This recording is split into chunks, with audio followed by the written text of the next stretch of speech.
Hello student, my name is Manish. मैं इस video पर बात करने वाला हूँ एमपी बोर्ड वार्षिक परीक्षा 2022 विषय हिंदी का संपूर्ण उत्तर इस वीडियो पर बताने वाला हूँ। पूरे प्रश्न यानी कि प्रश्न क्रमांक 1 से पूरा प्रश्न क्रमांक 23 तक उत्तर इस वीडियो पर बताने वाला हूं। तो आपको गर्दा उड़ा देना है, पूरा अच्छे से रट डालने हैं, क्योंकि यही पेपर आपके एग्जाम पर पूछे जाने वाला है। तो दिल से वीडियो को लाइक करें, शेयर करें और सब्सक्राइब करें यूट्यूब चैनल को। तो वीडियो को शुरू करते हैं। प्रश्न क्रमांक पहला, सही विकल्प चुनकर लिखिए। प्रत्येक प्रश्न के साथ यहाँ पर 4 विकल्प दिया रहेगा, उसमें से एक विकल्प को चुनना होगा। हिंदी साहित्य का सर्वाधिक लोकप्रिय महाकाव्य पद्मावत, रामचरितमानस, पृथ्वीराज रासो, रामार रासो। तो उत्तर क्या होगा? ब रामचरितमानस। प्रगतिवाद के कवि है कबीर, सूर, महादेवी वर्मा, रामधारी सिंह दिनकर। तो उत्तर क्या होगा? रामधारी सिंह दिनकर जो प्रगतिवाद के कवि है। चारुचंद्र की चंचल किरणें में कौन सा अलंकार है? अनुप्रास अलंकार है। जानवरों में सबसे बुद्धिहीन समझे जाने वाला प्राणी कौन सा है? आपका गधा।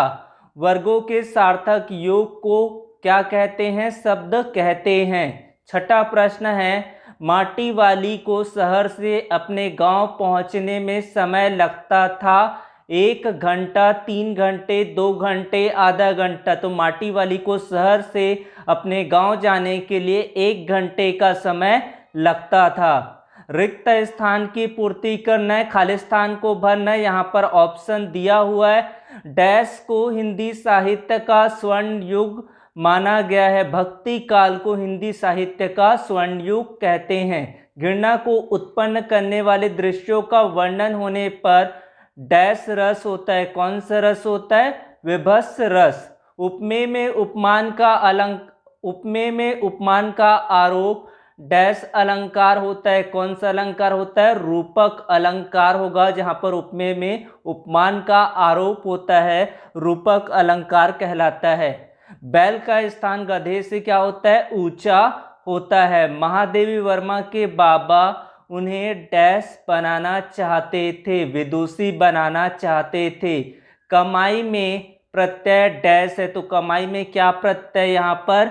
आई या लाई? तो आई प्रत्यय है। मेरे नाना पक्के डैश माने जाते थे, अंग्रेज साहब। मेरे नाना पक्के साहब माना जाते थे। उसके बाद सही जोड़ी मिलान करना है, उचित संबंध जोड़िए। सुमित्रा नंदन पंत का आ जाएगा। पल्लव और वीणा उनकी रचनाएं पंचवटी खंड काव्य है। संस्कृति तथा शिक्षा का आ जाएगा श्यामाचरण दुबे। उसके बाद इंद्र का पर्यायवाची होता है इंद्र का, और क्या कहते हैं? सुरपति। उसके बाद माटी वाली पाठ का लेखक है विद्यासागर नौटियाल। रसात्मक वाक्यम काव्यम का हो जाएगा आपका आचार्य रामचंद्र शुक्ल। एक शब्द एक वाक्य में उत्तर देना है। बीजक किसकी रचनाएं हैं? बीजक कबीर दास की रचनाएं हैं। प्रबंध काव्य के कितने प्रकार होते, कितने भेद होते? 3 प्रकार का होता है प्रबंध काव्य। रिपोर्तार्ज किसे कहते हैं? रिपोर्ट की कलात्मक और साहित्यिक रूप को ही रिपोर्तार्ज कहते हैं। रचना के आधार पर वाक्य के कितने भेद होते हैं? 3 प्रकार का होता है, सरल वाक्य, मिश्रित वाक्य और संयुक्त वाक्य। वृद्ध कपड़े में क्या छिपा लेती है? एक रोटी छिपा लेती है। लेखिका ने अपनी नानी को क्यों नहीं देखा? क्योंकि उसकी नानी स्वर्ग सिधार गई थी, स्वर्ग चली गई थी। उसके बाद सत्य और असत्य में उत्तर देना है। लेखिका की नानी झगड़ालू औरत थी, तो ये क्या है? असत्य है, गलत है। शब्द के आगे जुड़ने वाला शब्दांश उपसर्ग कहलाता है, ये सत्य है। दोनों बैल 1 माह तक कांजी हाउस में बंधे रहे, असत्य है। नाना साहब भारत में हुए प्रथम स्वतंत्रता संग्राम के अग्रणी नेता थे, सत्य है। महाकाव्य में 1 सर्ग होता है, गलत है। महाकाव्य में 8 सर्ग होता है। मानसरोवर वास्तव में कैलाश पर स्थित एक पवित्र तालाब है, ये क्या है? सत्य है। कामायनी की रचयिता तुलसीदास है, तो ये क्या है? आपका असत्य है। तो अल्टरनेट ऑर्डर पर सत्य और असत्य यहाँ पर आएगा। आदि काल को वीरगाथा काल क्यों कहा जाता है, और अथवा प्रश्न है भक्ति काल को स्वर्ण युग क्यों कहा जाता है। तो हिंदी की भाषाओं के प्रारंभिक काल को चरण काल सर्वप्रथम अंग्रेज भाषा विज्ञानी सर जॉर्ज गिर्सियन ने उन्होंने भारत की संपूर्ण भाषाओं का वैज्ञानिक अध्ययन और सर्वेक्षण किया था। क्योंकि चारण जाति के कवि वीर रस के थे, इसलिए इसे वीरगाथा काल कहा गया।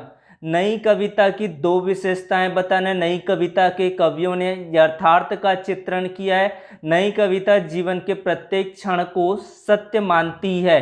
उसके बाद इसका अथवा दिया है। प्रगतिवाद की दो विशेषताएं लिखते हुए एक कवि और एक रचनाएं लिखना है। तो विशेषताएं रोड़ियों का विरोध, शोषण का विरोध। इसका जो कवि है केदारनाथ अग्रवाल, रचना है मेरी तुम गुल मेहंदी है। उसके बाद अगला प्रश्न है कवि को कोयल से ईर्ष्या क्यों हो रही है। तो कवि को कोयल से ईर्ष्या इसलिए हो रही है, कोयल स्वतंत्र है और कहीं भी घूम सकती है, जबकि कवि क्या है, परतंत्र है तथा जेल में बंद है। कोयल अपना बसेरा पेड़ की हरी भरी टहनियों के बीच बसाए हुए, जबकि कवि जेल की कालकोठरी में बंद है। कोयल के मधुर गान को सुनकर लोग आनंदित हो जाते हैं, जबकि कवि का गान तत्कालीन परिस्थितियों में लोग सुनना भी गुनाह समझते हैं। मानसरोवर से कवि का क्या आशय है, तो इसका उत्तर देना है। फिर शांत रस की परिभाषा, तो जहाँ पर वैराग्य, तत्वज्ञान आदि का वर्णन होता है वहाँ पर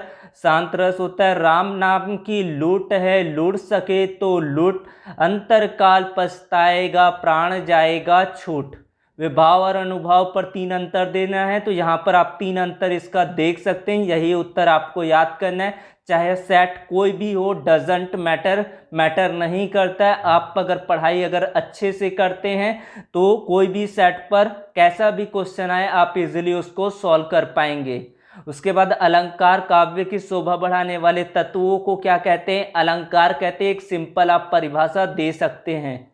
रस के आपको प्रकार लिखना है। श्रृंगार रस, हास्य रस, करुण रस, वीर रस, रौद्र रस, भयानक रस, विभत्स रस, अद्भुत रस, शांत रस और वात्सल्य रस। 10 प्रकार के रस होते हैं। इसके स्थायी भाव भी 10 प्रकार का होता है। गया ने बैलों को शरारत के लिए क्या सजा दिया। तो बैलों द्वारा किए गए शरारत पर गया ने दोनों बैलों की लाठी से पिटाई की और उन्हें एक जगह बांध दिया, जहां पर भूखे प्यासे पड़े रहे तथा खाने को सूखा भूसा दिया। मैना की अंतिम इच्छा क्या थी। ये मोस्ट इम्पॉर्टेंट प्रश्न है। यही प्रश्न आपको देखने को मिलेगा परीक्षा पर। तो यकीन मानिए आपको पूरा पेपर रट डालना है, पूरा अथवा सहित यही पेपर को याद कर लेना है। यही पेपर आपको देखने को कल के पेपर पर मिलेगा। उसके बाद कांजी हाउस में पशुओं की हाजिरी क्यों ली जाती थी, ये भी मोस्ट इम्पॉर्टेंट है। प्रीवियस जितने भी पेपर हुए हैं, चाहे आप त्रैमासिक देख लो, अर्धवार्षिक पेपर देख लो, इसी टाइप के ही क्वेश्चंस आपको दिए गए। कांजी हाउस में कैद पशुओं की हाजिरी, कैद पशुओं की संख्या, उनकी विभिन्न आवश्यकताओं के पड़ताल, जिससे उनके खाने पीने का इंतजाम उसके अनुसार किया जा सके, पशुओं के व्यवहार का आकलन तथा सभी कैद पशुओं की उपस्थिति सुनिश्चित करने के लिए ली जाती होगी। उसके बाद है इसका अथवा प्रश्न, लेखक के अनुसार जीवन में सुख का क्या अभिप्राय है। जीवनी और आत्मकथा पर अंतर लिखना है, तो आपको 3 अंतर इसी तरीके से लिखना है। नाटक और एकांकी में इसको भी आप खंड बना के 2 अंतर को स्पष्ट करना है। कोई भी आप इसमें से 2 पॉइंट बना सकते हैं नाटक और एकांकी के लिए। अगला प्रश्न, संधि की परिभाषा। 2 वर्णों के मेल से जो विकार उत्पन्न होता है, जो भाव उत्पन्न होता है, उसे संधि कहते हैं। जैसे विद्या, धनालय, स्वर संधि, व्यंजन संधि और विसर्ग संधि 3 प्रकार के होते हैं संधि। निपात शब्द की परिभाषा लिखना है। किसी भी बात पर अतिरिक्त भार देने के लिए जिन शब्दों का प्रयोग होता है या किया जाता है उसे निपात शब्द कहते हैं। जैसे तक, मत, क्या, हाँ, भी आदि। तुम्हें आज रात रुकना ही पड़ेगा, तुमने तो हद कर दी। इस तरह से उदाहरण आप दे सकते हैं। भूख मिठी की, भोजन मीठा से क्या अभिप्राय है, तो यहाँ से इस उत्तर को देख सकते हैं। यही उत्तर आपको याद करना है, इसी तरीके से उत्तर को लिखना भी है। उसके बाद अगला अथवा में दिया गया है, लेखिका अपनी नानी के व्यक्तित्व से क्यों प्रभावित थी। तो इसका उत्तर यहाँ से आप देख सकते हैं, लेखिका ने अपनी नानी को कभी नहीं देखा था से लेकर आप पूरा प्रभावित थी तक आपको लिखना है, यही उत्तर आपको याद करने हैं।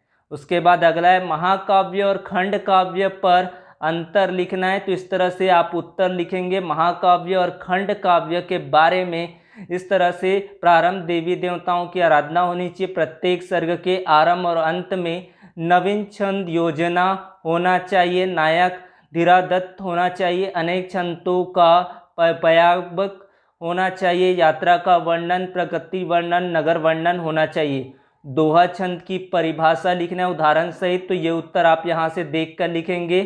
तत्सम और तद्भव शब्दों पर अंतर लिखना है। तो इस तरह से दो अंतर बता सकते, इसी तरीके से आपको उत्तर देना है। उसके बाद रचना के आधार पर वाक्य सरल वाक्य होता है, संयुक्त वाक्य होता है, इस तरह से आपको उत्तर देना है।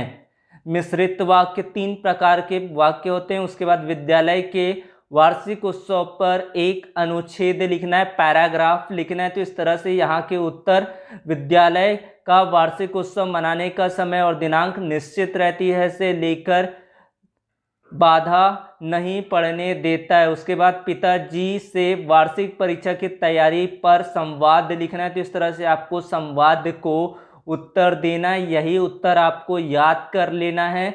ऐसे ही आपको संवाद लिखने के लिए किसी भी विषय पर दिया जा सकता है, तो संवाद आपको इस तरह से उत्तर को देना है। उसके बाद अगला प्रश्न है, गद्यांशों को पढ़कर आपको उत्तर देना है। 19वां प्रश्न, आपको ये गद्यांश पूरा दिया हुआ है। फिर नीचे में आपको प्रश्न है, तो इसका जो शीर्षक होगा विद्यार्थी और अनुशासन, विद्यार्थियों में अनुशासनहीनता को दूर करने का उपाय, उन्हें जीवन की जिम्मेदारियों का अनुभव कराना। फिर सारांश यहाँ से आपको छोटा सा लिख देना है। उसके बाद आपको दिया है ये भावार्थ स्पष्ट करना है। काव्यांश को पढ़कर पायो जी मैंने राम रतन धन पायो से लेकर हरि जस गायो तक की ये पूरा आपको काव्यांश दिया हुआ है। तो नीचे इसके प्रश्न देखते हैं। काव्यांश का शीर्षक है मीरा के पद, मीरा ने कौन सा धन प्राप्त किया था, राम रूपी रतन धन पाया था। उसके बाद आपको काव्यांश का भावार्थ यानी कि अर्थ को स्पष्ट करना है। तो यहाँ से उस उत्तर को आप लिखेंगे, इसी तरीके से लिखेंगे और इतना ही आपको आंसर करने हैं। उसके बाद 20वां प्रश्न है, काव्यांश का संदर्भ प्रसंग सहित भावार्थ लिखना है। प्रेम ढूंढत मैं फिरो से लेकर अमृत हुई, पहले संदर्भ लिखना है, साख्या से लिया गया, इसके कवि कबीर है। फिर प्रसंग बताएंगे, फिर व्याख्या करेंगे यानी कि भावार्थ लिखना है। उसके बाद क्या गाती हो से लेकर कोकिल बोलो तो, इसका आपको भावार्थ, प्रसंग और संदर्भ लिखना है। पहले संदर्भ पुस्तक की कैदी और कोकिला कविता से ये लिया गया, इसके रचनाकार माखनलाल चतुर्वेदी जी है। फिर प्रसंग लिखेंगे, फिर इसका व्याख्या करना है, भावार्थ को लिखना है। उसके बाद 21वां प्रश्न, गद्यांशों का संदर्भ प्रसंग सहित व्याख्या लिखना है। दोनों दिन भर जोते जोते से लेकर विद्रोह भरा हुआ था, संदर्भ पहले बताएंगे, पहले संदर्भ लिखेंगे, फिर प्रसंग लिखना है, फिर व्याख्या करना है। तो संदर्भ में आपको जो पाठ से दिया गया है, इसके लेखक मुंशी प्रेमचंद जी है। यहाँ पर प्रसंग बताएंगे, प्रसंग के बाद इसका व्याख्या करेंगे। तो इस तरह से इसके उत्तर कंप्लीट हो जाता है। तो इस तरह से आपको उत्तर देना है। उसके बाद बाबा कहते से हम विदुषी बनाएंगे, तो इस तरह से आपको इसका उत्तर यानी कि पहले संदर्भ, फिर प्रसंग, फिर इसका व्याख्या, यहाँ तक आपको लिखना है। यही प्रश्न आपको निश्चित तौर पर कल के पेपर यानी कि 24 मार्च का रियल पेपर लीक हो गया, यही पेपर आपके एग्जाम पर पूछे जाएंगे। तो वीडियो को दिल से लाइक करो, शेयर करो और सब्सक्राइब कर लो यूट्यूब चैनल को। सारे आपको जितने भी पेपर है इस चैनल पर आपको मिलने वाले हैं पूरे सॉल्यूशन के साथ। उसके बाद अपने विद्यालय के प्राचार्य महोदय को स्थानांतरण प्रमाण पत्र हेतु एक प्रार्थना पत्र लिखना है। तो इस तरह से आपको लिखना है, श्रीमान प्राचार्य महोदय, आपको स्कूल का नाम को बदल देना है क्योंकि सभी के स्कूल का नाम अलग अलग होता है, तो स्कूल का नाम बदल देंगे। या फिर प्रश्न में अगर कोई स्कूल का नाम लिखा होता है तो उस स्कूल के बारे में लिखना है। इस तरह से आपके उत्तर कंप्लीट हो जाते हैं, पूरा हो जाता है। फिर वार्षिक परीक्षा की तैयारी के संबंध में पिताजी को पत्र लिखना है। इसमें अपनी जो पिताजी के बारे में आप बताना चाहते हैं, पिताजी को जो बातें कहना चाहते हैं वो पूरा आप इसमें लिखेंगे। इस तरह से आपके उत्तर कंप्लीट हो जाते हैं, पूरा हो जाता है। तो यही आपके प्रश्न पर देखने को मिलेगा। इसके साथ साथ शुल्क मुक्ति हेतु आवेदन पत्र कर लेंगे, मित्र को बधाई पत्र को भी याद कर लेंगे क्योंकि ये वो भी मोस्ट इम्पॉर्टेंट है, क्योंकि जी तक के सेट आपके पूरे हर जिले से अलग अलग सेटों पर पेपर आता है। तो जी तक का सेट होता है ए से लेकर, तो आपको पूरा याद कर लेना है। किसी एक विषय पर निबंध लिखना है। राष्ट्रीय पर्व, विज्ञान के चमत्कार, साहित्य और समाज, विद्यार्थी जीवन, कोविड-19। तो मैं इसमें से आपको एक टॉपिक का आंसर दे रहा हूं। अगर कोई और टॉपिक, कोई और विषय पर निबंध चाहते हैं तो वो आप कमेंट पर मैसेज कर देंगे ताकि मैं उसका भी आंसर यानी कि उत्तर दे सकूं। पहला आपको प्रस्तावना लिखना है विज्ञान के बारे में। इस तरह से आपको पहले प्रस्तावना लिखना है। आवागमन के साधन है दूसरा पॉइंट। तीसरा है बिजली एक वरदान, कृषि में योगदान, चिकित्सा के क्षेत्र में योगदान, अंतरिक्ष के क्षेत्र में योगदान, विज्ञान से खतरा, और लास्ट में आपको उपसंहार यानी कि निष्कर्ष लिख देंगे। तो इस तरह से आपका निबंध पूरा हो जाता है। 120 शब्दों पर उत्तर देना है। तो किसी एकाध टॉपिक को आप किसी भी एकाध जो दिख रहा होगा, जो बड़ा पॉइंट दिख रहा है, उसको आप थोड़ा सा कट कर सकते हैं और इस तरह से पूरा उत्तर आपको लिखना है। पहले प्रस्तावना, आवागमन के साधन, बिजली एक वरदान, कृषि में योगदान, चिकित्सा के क्षेत्र में योगदान, पूरा आपको उपसंहार तक के उत्तर देना है। आप कोविड-19 भी लिख सकते हैं, विद्यार्थी जीवन भी लिख सकते हैं। आपका जो मन करे उस विषय पर आप निबंध को याद कर लेंगे। निश्चित तौर पर यही पेपर रियल पेपर है, 100% यही पेपर आपको पूछे जाएंगे पेपर पर। Thanks for watching video, subscribe the channel.